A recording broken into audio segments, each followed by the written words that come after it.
दोस्तों, मनुष्य की इच्छाएं कभी खत्म नहीं होती। इंसान गरीब हो चाहे अमीर, इच्छाएं सभी रखते हैं। एक इच्छा पूरी होते ही दूसरी इच्छा मन में पनप जाती है। व्यक्ति का जीवन खत्म हो जाता है, लेकिन इच्छाएं खत्म नहीं होती। यह कहानी ऐसी कहानी है जो मनुष्य की अनथीन इच्छाओं को बताती है। तो चलिए शुरू करते हैं आज की कहानी। एक बार एक सन्यासी एक आदमी के घर मेहमान बनकर आता है। वह आदमी उस सन्यासी का बहुत आदर सत्कार करता है। जब रात हो जाती है तो खाना खाने के बाद वे एक दूसरे से बातें करने लगते हैं। बातों ही बातों में सन्यासी उस आदमी से पूछता है, तुम अपने जीवन यापन के लिए क्या करते हो? वह आदमी बोलता है कि मैं छोटी मोटी खेती करता हूँ। सन्यासी आदमी से बोलता है कि तुम यहाँ पर छोटी मोटी खेती कर रहे हो, तुम साइबेरिया क्यों नहीं चले जाते? वहाँ तो जमीन इतनी सस्ती है कि एक तरह से मुफ्त में मिलती है। तुम यहाँ पर जमीन जायदाद बेचो और वहीं चले जाओ। वहाँ पर हजारों एकड़ जमीन तुम्हें सस्ती मिल जाएगी और वहाँ के लोग भी इतने सीधे साधे हैं कि वे मुफ्त में ही जमीन दे देते हैं। वह आदमी रात भर सोचता रहा और उसने निर्णय किया कि वह साइबेरिया जाएगा। किसको मुफ्त का धन बुरा लगता है। अगले ही दिन वह सारी जमीन जायदाद बेचकर साइबेरिया की तरफ चल पड़ा। वहां पहुंचा तो पता चला सन्यासी ने जो बात बोली थी वो सच थी।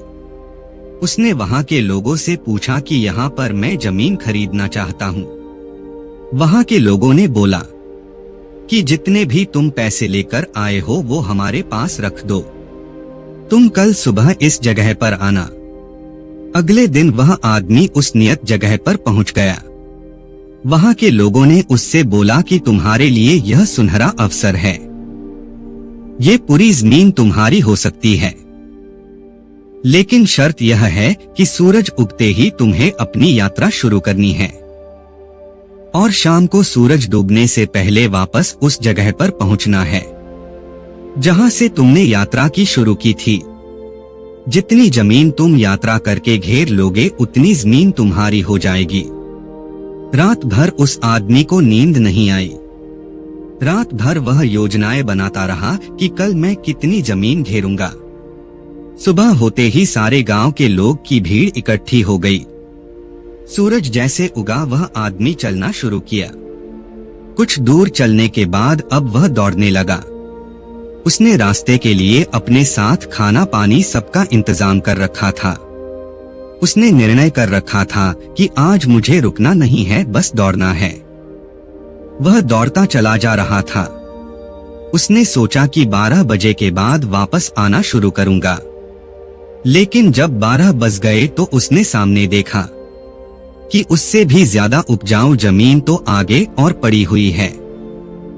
उसने सोचा और जमीन घेर लेता हूँ।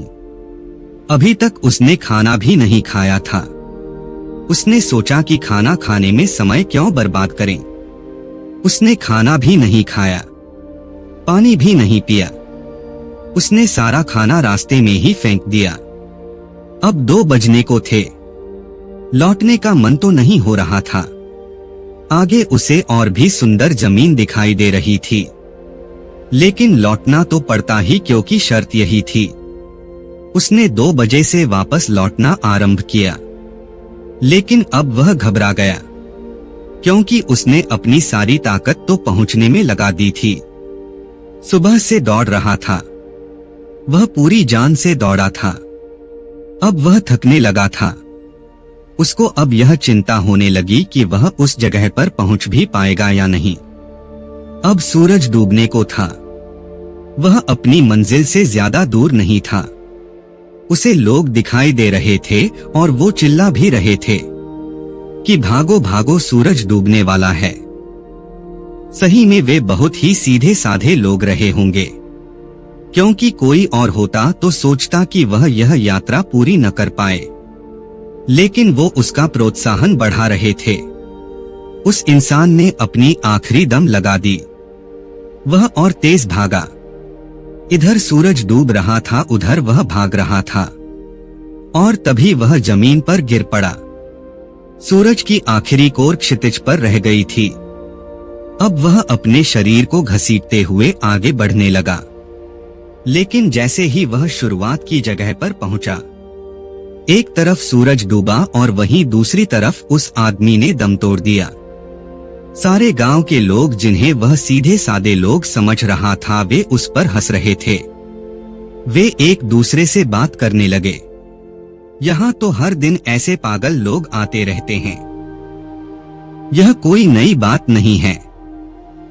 यहाँ आज तक कोई ऐसा आदमी नहीं आया जो इस जमीन का मालिक बन सके। दोस्तों, यह कहानी हमारी कहानी ही है। हमारी जिंदगी भी इस कहानी की तरह है। यही तो हम सब भी कर रहे हैं।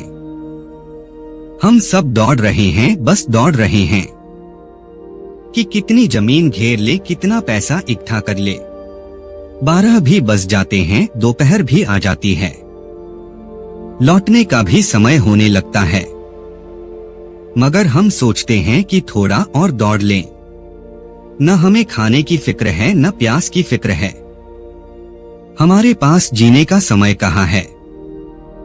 जिंदगी मिली है जीने के लिए, और हम हैं कि केवल पैसा इकट्ठा करने में ही लगे हैं। गरीब मर जाते हैं भूखे, और अमीर भी भूखे ही मर जाते हैं। यहाँ कभी कोई नहीं जी पाता। जीने के लिए थोड़ी शांति चाहिए, थोड़ी समझ चाहिए। जीवन मुफ्त नहीं मिलता, इसके लिए बोध होना चाहिए। हमें अपने आंतरिक ज्ञान को बढ़ाना होगा, तभी हम असल में जीवन को हंसी खुशी जी सकते हैं। दोस्तों, आपको ये कहानी कैसी लगी, कृपया अपने कमेंट के माध्यम से हमें जरूर बताएं। और अगर आपको यह वीडियो अच्छी लगी हो तो लाइक और शेयर जरूर करें।